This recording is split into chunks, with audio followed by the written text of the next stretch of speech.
Citoyen TV, la chaîne de l'Afrique digne et de sa diaspora.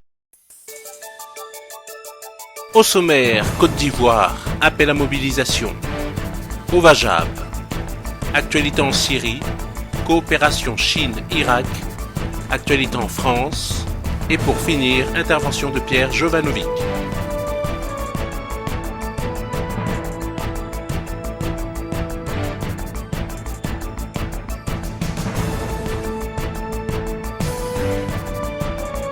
Commençons tout de suite avec la Côte d'Ivoire, appel à mobilisation à la CPI. Résistante, résistants, chers Ivoiriens, chers amis de la Côte d'Ivoire, panafricains, rappelez-vous que le président Gbagbo, le ministre Blé Goudé sont toujours détenus à La Haye. Le procès tant attendu, le procès de tous les espoirs va s'ouvrir ce 28 janvier 2016. Vous êtes tous conviés à venir soutenir massivement nos deux champions. Soyez convaincus qu'à la fin de ce procès, nous retournerons au pays avec le président Gbagbo et le ministre Blé Goudé. Je vous remercie, on vous attend à La Haye. Tout de suite, au Vajab. Serein, la lutte continue contre la voyoucratie occidentale. Si le combat de notre souveraineté passe par un procès pour que définitivement les commanditaires de ce qui nous arrive en Afrique soient exposés au monde, allons au procès avec sérénité. Courage, ne baissons pas les bras, on va aller jusqu'au bout. À partir de ce jour, plus de soutien politique aux partis impliqués dans la déstabilisation en Afrique. On les connaît tous, ils ont diabolisé le président Laurent Gbagbo et continuent de diaboliser ceux qui disent la vérité ici et en Afrique. C'est la libération de Gbagbo qui apaisera la Côte d'Ivoire. Donc restons mobilisés autour du président Laurent Gbagbo, président légitime de Côte d'Ivoire, victime d'un coup d'État de la France, puis otage à la CPI suite au mensonge de Fatou Draman Bensouda et son dossier mal soudé au profit du Dramanistan, la version france-africaine de la Côte d'Ivoire. En effet, la Côte d'Ivoire traverse depuis 2002 une profonde crise engendrée par une rébellion armée soutenue par la France. La situation s'est aggravée depuis que Laurent Gbagbo, président constitutionnellement élu et investi, a été livré le 11 avril 2011 par l'armée française à Ouattara et déporté le 1er décembre 2012 à La Haye, où la procureure Bensouda peine à réunir des preuves contre lui.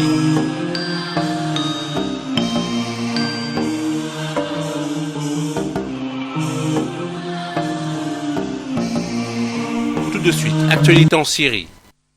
Bonjour. Les États-Unis et la Russie sont parvenus une seconde fois à un accord pour trouver une paix en Syrie et d'une manière certainement plus générale dans l'ensemble du Proche-Orient. Vous vous souvenez qu'un premier accord était intervenu lors de la première conférence de Genève en juin 2012. À l'époque, cet accord avait immédiatement été détruit par une coalition de gens opposés à la paix autour d'Hillary Clinton, de David Petraeus, de la France, du Qatar, de l'Arabie Saoudite et de la Turquie. Aujourd'hui, la situation est extrêmement différente de ce qu'elle était en 2012. Et tout a été fait pour que la paix puisse être signée assez rapidement. Alors quand je dis tout, c'est par exemple du côté des opposants à la République arabe syrienne, on a désigné comme représentant pour diriger les négociations l'ancien Premier ministre syrien, qui était en poste d'ailleurs au moment de la première conférence de Genève, et qui est un baathiste, donc pas du tout un frère musulman, même si par ailleurs il avait changé de côté, certainement pour des raisons financières, mais aussi parce qu'il est originaire d'une tribu qui est présente en Arabie Saoudite. D'autre part, du côté iranien, on a commencé à retirer les conseillers militaires qui se trouvaient ici en Syrie, et du côté syrien, ou plutôt du côté russe, on a conclu un accord avec l'armée syrienne libre pour combattre Daesh. Alors évidemment, c'est une mise en scène, puisque l'armée syrienne libre n'existe plus sur le terrain depuis très longtemps, c'est simplement un drapeau que l'on brandit à certains moments, et que lorsqu'elle existe, c'est uniquement dans le sud, tandis que ses combattants se trouvent dans le nord. En tout cas, il y a des gens qui ont pris ce drapeau, et de cette manière, on peut conclure que la Russie ne cherche pas à imposer une solution politique ici, mais bien à combattre le terrorisme. Donc normalement, tous ces éléments devraient conduire à de nouvelles négociations à Genève et à la fin du mois de janvier à un cessez-le-feu dans l'ensemble du pays. Ce qui veut dire que le conflit va devenir très très dur pendant un mois. Normalement, les bombardements russes vont continuer jusqu'au 6 janvier, et puis après, pendant 3 semaines, chacun va essayer de déplacer les lignes de front de manière à avoir le plus grand territoire au moment du cessez-le-feu. Alors qu'est-ce que les opposants à ce projet vont faire ? Nous n'en savons rien, ils vont certainement essayer de rejouer ce qu'ils avaient fait en juin 2012 à Genève, et d'ailleurs, dès que la résolution 2254 a été adoptée par le Conseil de sécurité, le ministre français des Affaires étrangères, Laurent Fabius, a fait une déclaration exactement identique à celle qu'il avait faite en 2012 pour dire que tout ça c'est très gentil, mais que lui il ne fera rien tant que Bachar el-Assad sera à Damas. Alors aujourd'hui, la France est complètement isolée au plan diplomatique et l'Arabie saoudite est manifestement prête à faire quelques pas, alors que la Turquie et le Qatar se sont raidis derrière la France dans une attitude hostile et intransigeante. Tout ça ne devrait pas avoir beaucoup de conséquences dans la mesure où les États-Unis et la Russie ont fait voter la veille de la résolution 2254, une autre résolution qui vise à interdire, alors cette fois-ci de manière définitive, totale, complète, le financement des groupes terroristes. Évidemment, c'est une manière de reconnaître aussi que jusqu'à présent, tout ce qu'on avait fait, c'était assez léger. Mais là, on a réuni les 15 ministres des Finances du Conseil de sécurité et on a pris des décisions qu'il sera très difficile de contourner.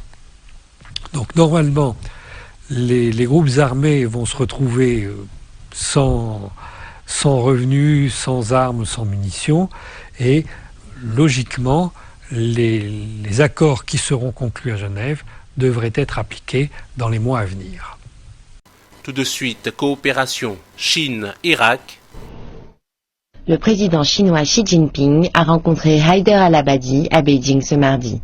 Le président a déclaré que les deux pays devraient saisir cette opportunité pour développer leurs relations. Il a exprimé son soutien à l'Irak pour les efforts que le pays fournit afin de maintenir sa souveraineté nationale, son indépendance et son intégrité territoriale. Il a ajouté que la Chine est en faveur des mesures irakiennes visant à préserver la sécurité et la stabilité nationale et que le pays était prêt à coopérer dans ce domaine. L'initiative Une ceinture, une route sera également l'occasion de renforcer la coordination stratégique de la Chine avec l'Irak. Le président Xi a souligné qu'elle serait susceptible d'aider l'Irak à se reconstruire dans des domaines clés tels que l'énergie, les télécommunications et les infrastructures. Les entreprises chinoises seront d'ailleurs encouragées à se joindre à l'initiative et à investir dans de grands projets en Irak. La Chine tient à collaborer pleinement afin de restaurer la paix et la stabilité régionale. Al-Abadi a accueilli les engagements de Xi Jinping avec beaucoup d'enthousiasme et a déclaré que sa visite avait justement pour but de développer les liens et échanges entre les deux peuples. L'Irak accueillera à bras ouverts les entreprises et les investissements chinois. Il a précisé que le pays leur apporterait toute la protection nécessaire. Tout de suite, actualité en France. Le harcèlement de l'administration continue pour Sébastien Jalamion. Suspendu de ses fonctions de policier, il doit désormais se justifier d'avoir donné une interview à TV Liberté. Calais, théâtre de violences quotidiennes, riverains apeurés, routiers épuisés. Qu'attendent les autorités pour agir face aux immigrés illégaux? Il faut garder la Grande-Bretagne. L'Union européenne tente par tous les moyens de trouver des solutions pour calmer l'euroscepticisme des Britanniques. Elle a du pain sur la planche. Madame, Monsieur, bonsoir. Scène de guerre civile à Calais. 1 millier de migrants illégaux ont provoqué jeudi de graves incidents en prenant d'assaut des camions pendant plusieurs heures. Ils espéraient traverser le tunnel sous la Manche pour rejoindre l'Angleterre. Blocage des routes, attaque de véhicules en marche, agression des compagnies de CRS. Les clandestins ne reculent devant rien. Le collectif des Calaisiens en colère a diffusé des images de guérilla et en appelle à ses concitoyens. Ouais, super, là on voit bien. Là on voit trop bien, là, nickel. Vous voyez tout ce qui se passe tous les jours sur l'autoroute. Voilà, c'est la folie. Pensez à nos routiers, pensez aux familles qui roulent sur l'autoroute, ils ont aucun scrupule. Bougez-vous les Calaisiens, merde! Les Calaisiens en colère annoncent qu'ils retourneront chaque soir aux côtés des voisins de la jungle, le camp où vivent près de 6000 illégaux. 10 compagnies de CRS, soit 1 millier d'hommes, évoluent sur place et le maire, les Républicains de la ville, Natacha Bouchard, espère désormais une intervention de l'armée. Et pour finir, intervention de Pierre Jovanovic. Nous avons le plaisir aujourd'hui de recevoir Pierre Jovanovic, que nos téléspectateurs connaissent. Pierre Jovanovic est un journaliste spécialisé dans les questions financières. Il a un blog qui est extrêmement suivi et qui est d'ailleurs censuré, car Pierre Jovanovic a une audience énorme. Alors il a écrit de nombreux livres, dont 666 sur lequel nous allons revenir, qui traitent entre autres de la traque des stocks d'or par la CIA et les États-Unis d'Amérique. Donc un livre absolument passionnant que je recommande très vivement aux auditeurs de TV Liberté.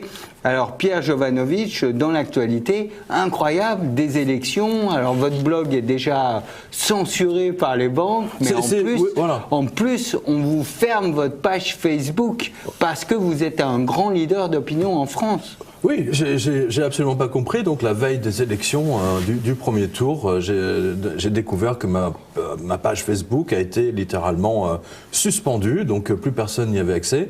Et en fait, ceci est pour des raisons historiques, parce que depuis des années maintenant, j'ai toujours, la veille des élections, enfin la veille du vote, j'ai toujours encouragé toutes les personnes qui suivaient la revue de presse à aller voter, parce que j'estime que c'est la seule liberté qui nous reste, justement, c'est d'exprimer notre colère via le vote. Et comme par hasard, donc là où à cette élection où vraiment ça devient extrêmement serré, eh bien mais clairement la cellule de com de l'Élysée ou de Matignon, peu importe, a décidé effectivement de faire sauter les blogs et les pages Facebook les plus influents. Et j'ai eu des échos d'ailleurs très très précis, puisque aujourd'hui, Bruxelles était complètement dans une colère noire contre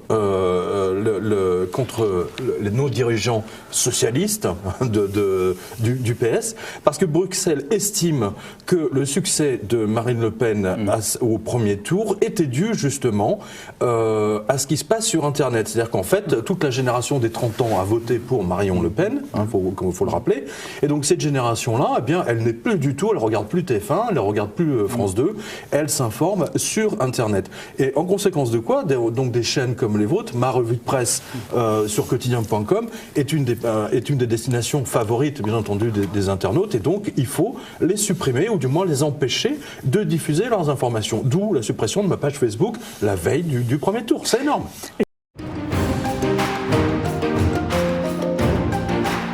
Citoyen TV, la chaîne de l'Afrique digne et de sa diaspora.